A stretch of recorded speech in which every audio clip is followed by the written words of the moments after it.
Chair থেকে তাকে দেখবেন তো, এটা আপনার ডিউটি। আমরা বলার পর উনি মেশিন লাগিয়ে বসাচ্ছে কথা।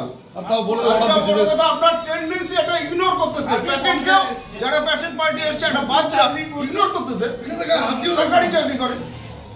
এটা কি ধরনের ভদ্রতা? তাহলে ওই পেশেন্টটা একা আসলে কি হতো? আমি সুপারকে প্রশ্ন করি। রাজ্যের সরকারি হাসপাতালের রোগী হেনস্থা নিয়ে প্রশ্ন তুলেন খোদ তৃণমূল নেতারা। শনিবার সকালে এমনই চিত্র ধরা পড়ল দিনহাটা মহকুমা হাসপাতালে। উল্লেখ্য, বিভিন্ন সময়ে দিনহাটা মহকুমা হাসপাতালে রোগী হেনস্থা এমনকি হয়রানির শিকার হতে হয় রোগীর আত্মীয় স্বজনদের।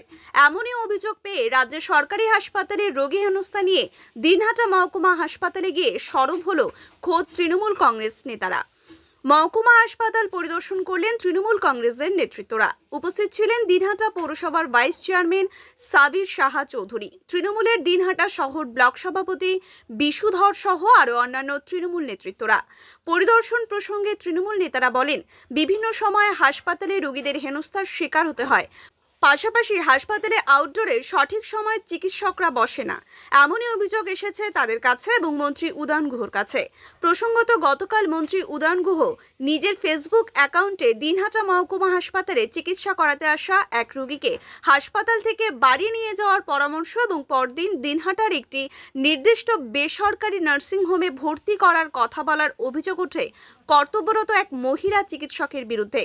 আর মন্ত্রীর এরূপ পোস্টের পরেই রাজ্যের স্বাস্থ্য দপ্তরের অধীনে দিনহাটা মহকুমা হাসপাতালে রোগী হেনস্থা ও রোগীর আত্মীয় স্বজনদের হয়রানি নিয়ে সরব খোদ তৃণমূল কংগ্রেস নেতারা। শনিবার সকালে দিনহাটা মহকুমা হাসপাতালে আউটডোর এবং বিভিন্ন ল্যাব পরিদর্শনে যায় তৃণমূল নেতারা। সেখানে গিয়ে দেখেন সঠিক সময়ে আউটডোরে চিকিৎসক ও স্বাস্থ্যকর্মীরা বসেনি। তবে এই ঘটনা নিয়ে দিনহাটা মহকুমা হাসপাতাল সুপার রণজিৎ মণ্ডল বলেন, অভিযোগ পেয়েছি, পুরো ঘটনা খতিয়ে দেখে দুজন চিকিৎসককে শোকজ করা হবে। আজকে আমরা মূলত যে দীর্ঘদিন ধরে আমাদের কাছে কমপ্লেন আসছে, আমাদের মন্ত্রীর কাছে কমপ্লেন আসছে, আমাদের শহর ব্লক সভাপতি বিশ্বকর্মা আছে, আমাদের কাছে কমপ্লেন আসছে রোগীরা এখানে হসপিটালে এসে বিভিন্নভাবে হেনস্থা হয়। যেখানে 9টায় ওপিডি খোলার কথা বা 9:30টার মধ্যে ডাক্তার বসে ডাক্তার দেখার কথা, সেখানে ডাক্তাররা বসতে 11টা এমনকি 12টাও বাজিয়ে দিচ্ছে। টিকিট কাউন্টার খোলা হচ্ছে না। তো সেগুলো আমরা সরজমিনে তদন্ত করার জন্য আমাদের সাথে আমরা তৃণমূলের যারা আমরা দায়িত্বরত কর্মীরা আছি, আমরা এসে নিয়ে দেখছি যে না, সত্যি এখানে রোগীরা বাইরে বসে আছে দীর্ঘক্ষণ ধরে। কাউন্টার 10টা অবধি আপনারাই সাথে ছিলেন, 10টা অবধি দেখছি কোনো কাউন্টার খুলছে না, কোনো ডাক্তার তো বসেইনি। তারপরে আমরা বসার পর দেখলাম একটা রোগী সিরিয়াসভাবে ওখানে শুয়ে আছে, তাকে ভর্তি করাতে নিচ্ছে না। ডাক্তারের নাম কি? এমডি লতিফ, ইমার্জেন্সিতে যিনি বসে আছেন, ওনার কাছে আমরা নিয়ে গেলাম। এখানে আমাদের সিনিয়র বিশুকাকু আছে, আমরা আছে, সবাই মিলে নিয়ে গেলাম। উনি চেয়ারে বসে বসে মাথা নিচু করে রুগীকে অ্যাডমিশন করিয়ে দিল। আপনারাও দেখেছেন, রুগীকে একবারও ধরে দেখলো না বা তার একবার ন্যূনতম প্রেশার মেপে দেখলো না যে রুগীটার কী হয়েছে, উনি ভর্তি করিয়ে নিলেন। তারপরে আমরা বলার পর উনি প্রেশার মাপলেন, তারপরে তিনি তাকে অ্যাডমিশন করালেন। এই চলছে। তো এদের জন্য আমাদের সরকারের দুর্নাম হচ্ছে, আমাদের মন্ত্রী উদয়ন গুহ মহাশয়ের দুর্নাম হচ্ছে। আমরা সেটা মানব না।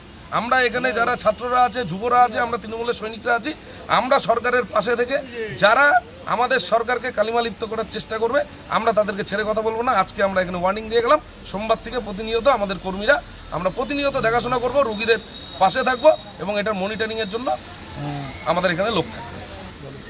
সুপার সাহেব কোনো কথাই বলেননি বলা যায়, তার কারণ বলার ওনার কিছু নেই, তার কারণ উনি সচক্ষে দেখেছেন বিষয়টা এলো। ডাক্তারদের আমরা প্রশ্ন করেছিলাম, ডাক্তারবাবুদের, আপনারা কেন দেরি করে আসেন অথবা আসেন না অথবা রুগীদের ঠিক মতো দেখেন না, ব্যবহার ঠিকঠাক রাখেন, কী কারণ? আপনাদের পয়সা কম দেওয়া হয়? আপনাদের সম্মান দিনাটা কম দেওয়া হয়? আপনারা রাস্তাঘাটে যখন চলেন তখন আপনারা অন্য মানুষের চেয়ে বেশি সম্মান পান, কিন্তু সবচেয়ে নিম্ন মানের কাজ করেন।